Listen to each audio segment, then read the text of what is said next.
जैसे कि हमको उम्मीद थी, निश्चित रूप से भारतीय जनता पार्टी के पिछले 10 वर्ष की सरकार ने जो काम किया, यशस्वी प्रधानमंत्री के कार्य पद्धति का जो असर पड़ा है, और यही कारण है कि हरियाणा तीसरी बार भारतीय जनता पार्टी की सरकार बनने जा रही है। मेरी अपनी ओर से हमारे हरियाणा के सभी भाजपा के नेताओं को, पदाधिकारियों को, माननीय मुख्यमंत्री नायब सिंह सैनी जी, उनके सभी मंत्री और सभी निर्वाचित जनप्रतिनिधियों को मैं बधाई देने जा रहा हूं जो निर्वाचन की तरफ बढ़ रहे हैं। जैसे मैंने स्वयं ने दौरा भी किया और मैं उस समय निश्चित रूप से जो बोला था कि ये असली में चुनाव कांग्रेस का नहीं था, ये राहुल गांधी के फेल होने का चुनाव था। राहुल गांधी एक बार, दो बार, तीन बार जिस प्रकार से वो अपनी कार्यपद्धति लेके चलते हैं,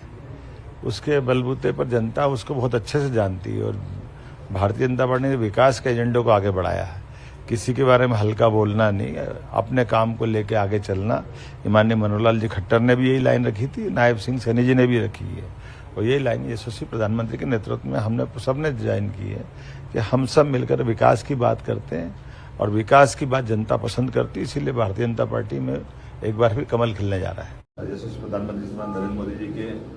नेतृत्व में जिस प्रकार से भारत सरकार काम कर रही है, इतनी मेहनत हमारे यशस्वी गृह मंत्री श्रीमान अमित शाह जी कर रहे हैं। और माननीय मोदी जी के नेतृत्व में अमित शाह जी ने नक्सल विरोधी वामपंथी उग्रवाद के खिलाफ जिस प्रकार से रणनीति बनाई है, यही कारण है कि अब अग्रिम कार्रवाई का इंतजार नहीं करना पड़ता है और ठोस कार्रवाई होती है। और इसका परिणाम भी आता है कि हमारे पास लगातार देश भर के अलग अलग राज्यों से ये नक्सलवादी मूवमेंट एक तरह से आखिरी चरण में पहुंचा है। और जैसा कि माननीय गृह मंत्री जी ने कहा है कि हम अपने कानून के शासन को स्थापित करना और एक कुशासन का अंत करना, मुझे इस बात का संतोष है कि अलग अलग राज्यों के साथ साथ मध्य प्रदेश ने भी अपने राज्य के अंदर नक्सल विरोधी आंदोलन में जो हमारा मूवमेंट है, विगत 2 वर्ष में हमने जितना खास कर इस नक्सलवादी नक्सलवादियों के खिलाफ अपनी कार्रवाई की है, वो पिछले 30 साल में नहीं हुई है।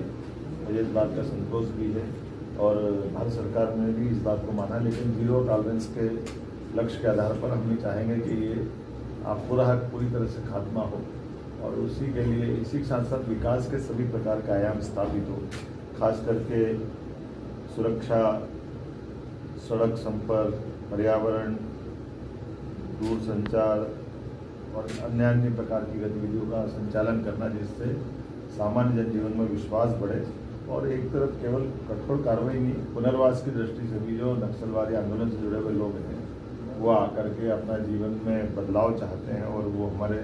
विकास के मामले में कदम से कदम मिलाना चाहते हैं। तो इस तरह से भी माननीय गृह मंत्री जी का